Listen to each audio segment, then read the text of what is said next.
All right, awesome. Welcome to this customer interview. We have Craig Martin with Eagle Concrete out of the Chicagoland area, and we're going to dive a little bit into his story and how Sales Transformation Group's made an impact on their business. So, Craig, welcome to this short customer interview. Appreciate you joining.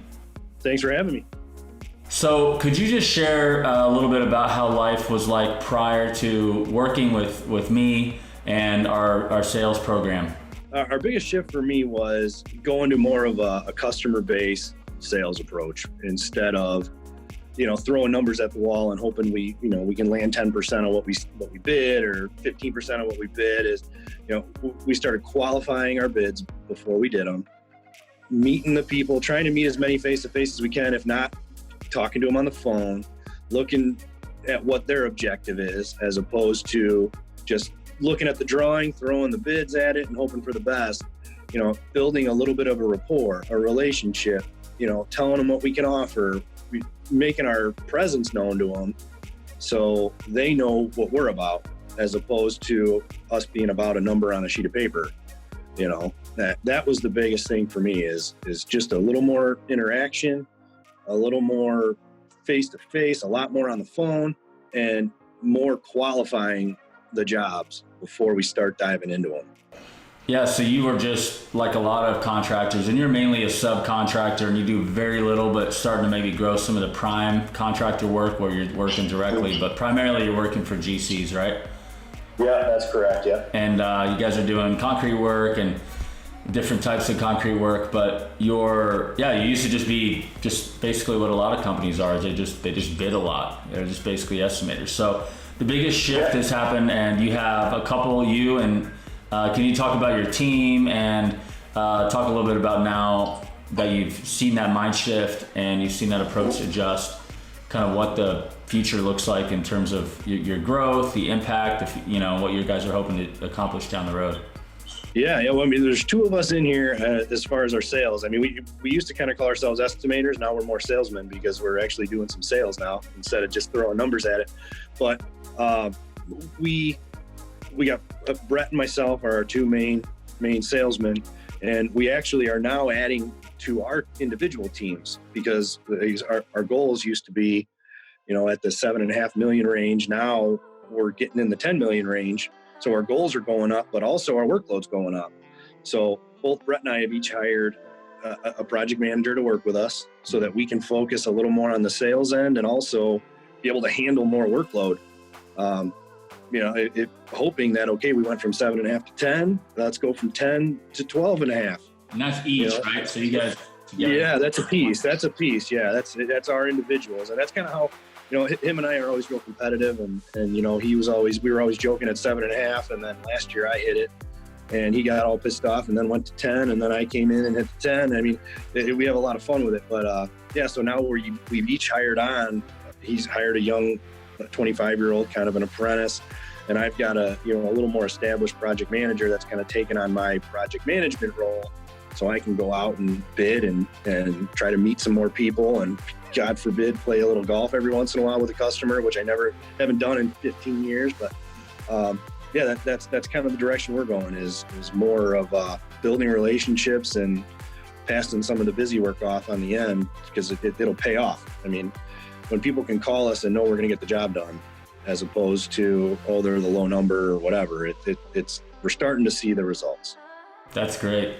And so this program kind of gave you permission and confidence to do that, because I think everybody knows that they want to do that, but like the pressure and all the demand for all the bid requests and all the stuff on your desk, it takes an awful lot of discipline. So would you say that like the program really just kind of thrusted you into believing that we can do that every time and it's worth it? Yeah, I think, like you said, everybody knows that that's what they want to do, and it's like everything else, but actually changing is the hard part. And for anything else, it's more reassurance. It's like you got somebody that you can kind of bounce stuff off of, you can try stuff, and it's more of a holding us accountable to changing what we want to do. Like, okay, we want to change, great, but now we've committed to this. We're in the program, we're going to learn from this, but we're investing in it. We're investing in ourselves. we're got to do this. We're gonna move forward and make this happen. Yeah, and I'm proud of the way you guys have handled it, and you can always get better. And I know you can get better. We're just scratching. Well, we got a long ways to go, no doubt about it. We've always got a long way to go. Absolutely, but there's been some engagement, some measurable results, and a big part of that, sales have gone up. Closing ratio has gone up, and some gross profit margins have stayed strong. Yep. Yeah. The margins are what they've always been. I think that's our next goal is to, get our sales up a little bit, but maybe increase the margins a little bit on some different type of work. And, as the relationships build, I see those margins getting better. Right. We're creating new relationships where, sometimes in this business, you create a new relationship by maybe not having a great margin. And then we can build on that as trust builds, and that'll come. It's good now, but I think it could be great. Give it more time. We're only a couple years in. That's good. Yeah, and you guys are one of our earlier adopters to the program too. So as it just continues to evolve and get better, but I wanted to just ask you, for the sake of just ROI, I think someone's watching this are probably looking at our sales video and they're saying, all right, do I want to meet with these guys? And this case study is great and everything, but maybe you could speak to the ROI. You guys came in pretty early, so the price point has evolved, but somebody's going to invest anywhere from 10 grand up to 50, depending on how deep we go with us. But you were on the lower end of that. And so what kind of ROI would somebody anticipate within, if they did the work and change, would they anticipate within the first, 3, 6, 9, 12 months? I think it depends on some of the guys you deal with, and that's why we listen to some of the stuff, and you got some roofers that are doing repairs, and like we talk about our sales going from 7.5 a piece, let's say 15 as a company to 20 as a company, for a $10,000 or $20,000 investment to go up 25% in 2 years, it paid for it instantly, in my opinion. Our jobs that we're looking for are $1 million jobs. I land one job and I've already seen my ROI. I'm done. Now it's all your meetings and guidance. Anything from here on out is just money in the bank as far as I'm concerned. But I think for the price point versus what you get, it's unmatched from what I've seen. We do a lot of shopping. You dealt with us. You've dealt with, my cousin too. It's not like we just do stuff to do it. We do a lot of research. We make sure we're spending our money wisely, and we don't like to waste it. So, no, I think as far as price point to value, it's the best I've seen. Cool. Well, that means a lot. So last question I have for you, if somebody were to engage this program, whether they're a subcontractor, whether they're a prime service direct with owner, you name it, there's a lot of different types of trades and business models that we work with and we want to work with. Some are early adopters, and like you guys in concrete, we've dealt with a lot of roofers initially, but we really want to help all of the trades. That's our goal. So that being said, what would you say to somebody like would be required, the kind of person would get the most value out of our program, like the kind of company, the kind of individual? Because you've seen my style, you've heard our teaching, like who is it for? What kind of profile do they really need to be if they're gonna get a lot of value? That's a tough one, because I think it depends on, everybody's different, and I think your program, you've got so much going on, everybody is going to take little different pieces out of it. For me, it's more of a, okay, we always bid. We always felt that, hey, if we threw out $20 million worth of bids and we got $5 million of them, we were doing really good. Well, why are we working that hard?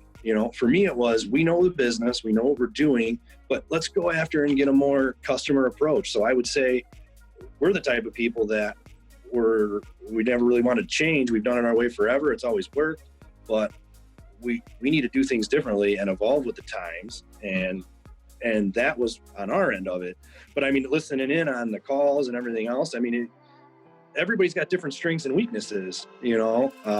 Some people may have difficulty with tough conversations with customers, where I think that is another area where, I mean, we that's not really been an issue for us. We've usually been pretty good at that, but that is another area that is a big improvement that I think is sells and measurables, is having a tough conversation with somebody and building that rapport and the respect with them goes a mile. But that's one of those things that not everybody's got that, but just the reassurance and the constant, hey, you got to have the tough conversations. You got to be able to ask the tough questions. You got to be able to accept what they tell you. I mean, that is invaluable as far as really sales. like for anybody who is open to changing and evolving in their business model will find value, because there's going to be a differentiation for everybody. Yeah, absolutely. And I mean, looking at it, like you focus a lot on the roofing, and that's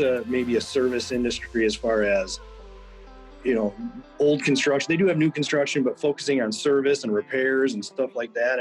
And that's kind of what you've built your backbone on. But we've twisted it into more of a sales approach for new construction, right? Where we don't really do a lot of service, and if concrete breaks, it's not an emergency, there's nobody's water leaking on somebody's head, but you can still take what's coming in here and use it to what you do, and take bits and pieces of it, use it to where it's going to fit us, and sell on the front end as opposed to the sales end, and that's what took us a little bit of getting used to. And we'd have a lot of conversations after calls and saying, okay, well, I see what they're saying, but here's how we need to play this, and we would take little pieces of it and add our pieces in and make it work for us. And that's good that you did that, because you did that with the first version, and now the second version that I created is definitely more inclusive. So anybody watching this will get the second version, which you guys were kind of able to early adopt the more it was definitely a heavier roofing terminology, but you've done a good job making it yours. And so, but now we've gotten feedback to improve it, and the program's just that much better. So I'm sure at some point you guys will dive into the 2.0 program. But well, appreciate it, Craig. I'm grateful to hear about your success. Let's just keep focused and keep growing your company and bringing on team members to offset some of the things that you don't need to do anymore, right? Because you're able to focus on higher skill and higher value touch items. Because now you're close to doubling your productivity. Now it's because of this. So I'm excited for you and your team. Yeah, I appreciate it. Thanks for all the help. Yeah, man. All right.